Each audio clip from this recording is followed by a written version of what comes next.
$1,000 monthly car payments are becoming the new norm in the US since the fourth quarter of 2022, where more than 15% of new vehicle buyers are signing on for four-figure payments. Meanwhile, European car makers like Volkswagen and BMW Group are facing spiraling borrowing costs on new debt, which may translate to higher car loan rates for European customers as well. So with car loan interest rates getting higher and higher and dealerships stretching out the loan terms, it's important to consider some guidelines to make sure we don't spend more than what we can afford. We're gonna be hitting three salary ranges here: someone who makes 50K per year, someone who makes 80K per year, and someone who makes 6 figures a year. But first, let's address the elephant in the room. There are two problems with buying a car. Number one, you're constantly putting money into a depreciating asset, and number two, your true cost to own can become double or triple the initial value of the car within a span of 5 years. Which is why a car is considered the number one wealth killer in our society today. Unless you're an enthusiast, you should really be looking to buy used cars which are 3 to 5 years old, because most of the depreciation has already been chipped away over time. Okay, so with that in mind, the first guideline I want to cover is the 25 to 35% approach, which essentially just means that you will spend no more than 25 or 35% of your gross annual income on a car. And which of these two numbers you apply depends on your priorities. If you're a more frugal type of person, then you will apply the 25% rule, but if a car sits high on the priority list for you, then you will be applying the 35% rule. So in terms of numbers, that means that if you make 50K per year, you can expect to pay between $12,500 and $17,500 for a car. If your salary is 80K per year, the range should be between $20,000 and $28,000. And if you make $100,000 per year, you ideally shouldn't be spending more than $35,000 on a car. Now, this isn't a hard and fast rule by any means, but it is a guideline to keep you from spending more than you can actually afford. If you have other financial commitments, or simply you just need a car that gets you from point A to point B, then you should aim for the lower end of the spectrum. The second guideline to consider is the 20-4-10 approach. The 20 stands for the percentage of down payment you make when financing your car. So let's say you're looking to buy a $25,000 car, the down payment for that would be $5,000. If you can't afford the down payment, then you would need to aim for a price point where you actually can. The 4 represents the term of the car loan. Simply put, your aim should be to pay off the car loan in no more than 4 years. Now, as I said in the beginning, dealerships are offering extended terms, but that also means more interest paid, and if you exceed 4 years, you will end up paying more than what the car is actually worth. So let's look at a concrete example. For a car with a price tag of $25,000, if you're looking at a 6-year loan term, you will end up paying almost $2,700 more interest than if you were to finance it for 4 years. And it's really easy to fall into this trap because a longer loan term typically allows us to get a fancier car due to the lower monthly payment, but we'd ultimately be worse off financially. A Honda Civic owner could end up paying the same monthly loan as a BMW owner, but what the Civic owner doesn't necessarily know is that the BMW owner's loan actually runs longer, resulting in more interest paid. And this is where societal pressures also kind of factor in terms of what brand you're driving, so just be careful not to give in to that and keep the loan term in mind. And the last number, the 10, means that you should aim to keep your monthly car payments below 10% of your gross monthly income. And this includes the monthly loan, the insurance, and maintenance. So to plug in some numbers, here is a table with a list of salaries and the recommended monthly payments next to each. Now, a common question being asked is, if you can afford it, should you max it out? And in most cases, no, you should aim to spend as little as possible on monthly car payments, because this guideline is constructed to leave you with a buffer for other expenses or potential investments that might come up. Okay, so now another big question: should you buy or lease a car? Now, if you buy a car, you have the option to finance it or pay it all in cash. More on this in a minute. When you're leasing a car, you're essentially given a vehicle to drive for a fixed number of miles and months. It's actually similar to renting an apartment. Leasing makes sense if you want a new car every 3 to 4 years, a lower monthly payment, a lower down payment, and warranty coverage. But you'd have to return the car once the lease is over, or buy it if you want to keep it. For most of us, buying a car and keeping it over a longer term makes the most fiscal sense, so let's talk about buying versus financing. So unless you receive a significant discount for paying it all in cash,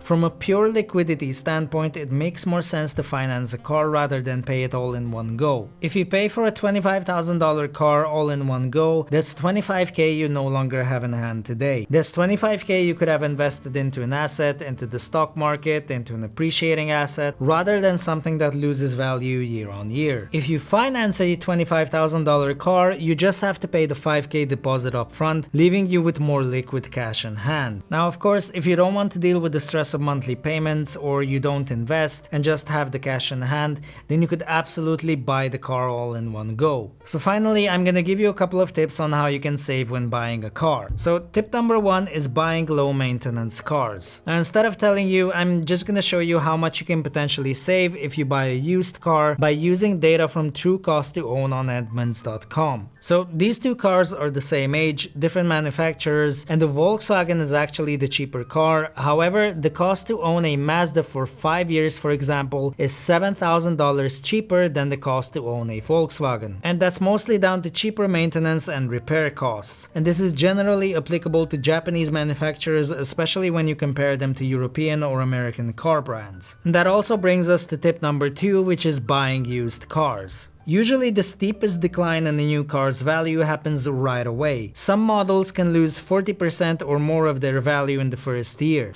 With used cars, there's no real depreciation hit the second you roll off the lot. Tip number 3, shop around for insurance. Although auto insurers use similar factors like age, driving history, and location to calculate your car insurance costs, they weigh these factors differently. That's why it's important to compare rates. For example, NerdWallet recently compared rates across the largest insurers in the States and found that you'd be able to save up to $207 per month on average by switching from the most to the least expensive insurer. To lower your car insurance rates, make sure to call up several insurance companies once a year so you can shop around for the best price. As a help, NerdWallet has an always up-to-date car insurance rate comparison tool which you can access down in the description. Now, tip number 4, shop at the end of the month. When you're looking around for a car, consider visiting dealerships at the end of the month or at the end of quarters. Salespeople sometimes have to sell a certain number of cars by the end of the month, quarter, or year, so if someone is desperate to meet their quota, they might go for a lower price than they would at the beginning of the month. Tip number 5, don't spring for add-ons. Dealers usually try to make extra money by pitching optional add-ons. These extras are usually unnecessary and can drive up the price of the car significantly. For example, you don't necessarily need tire protection plans, anti-theft protection, or infotainment upgrades. Just like extra insurance policies and warranties, if you really want these add-ons, you can always add them later on. Okay, so hopefully this video provided you with some good information. Leave a like if you did,